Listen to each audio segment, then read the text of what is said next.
Company in Eagle wants to build a plant that turns trash into energy and energy into cash. But people who live nearby tell us they're worried about possible health hazards. Jennifer Oz on your side with the story.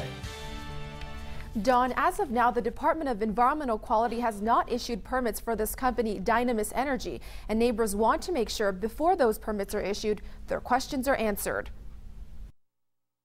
Creating a plant that turns trash into electricity while reducing landfill space sounds great. Waste has energy value, so rather than burying it in a landfill, if we can convert it into a usable energy form.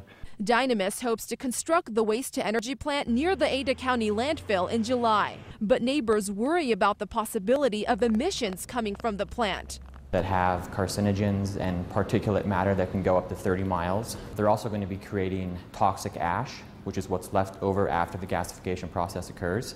There's just a lot of questions that we don't know yet. Dynamis responded it has a similar facility in Alaska and says it will follow all government regulations. The DEQ received an application from Dynamis last week and is currently checking to see if the facility will comply with air emission standards. Proposals on how they're going to monitor emissions once the facility is built, and a demonstration that those emissions from that process fall below those standards that are health-based standards. Experts call the proposed facility technologically promising. Some of the features of the process, very high temperatures, oxygen depleted environment, these tend to be very good in terms of reducing emissions and making emissions low. The big question is whether this facility is really better for the environment when compared to recycling. If you analyze the solid waste stream for where the energy content is, it's predominantly plastic, paper, cardboard, plastics. These are things we're trying to recycle. And I'm not saying, again, that the Dynamis is the wrong choice, but I think that's the kind of discussion we need to have and decide whether that's the best answer.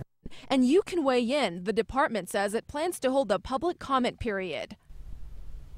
In fact, the DEQ says it will issue the public notice for comments later this week.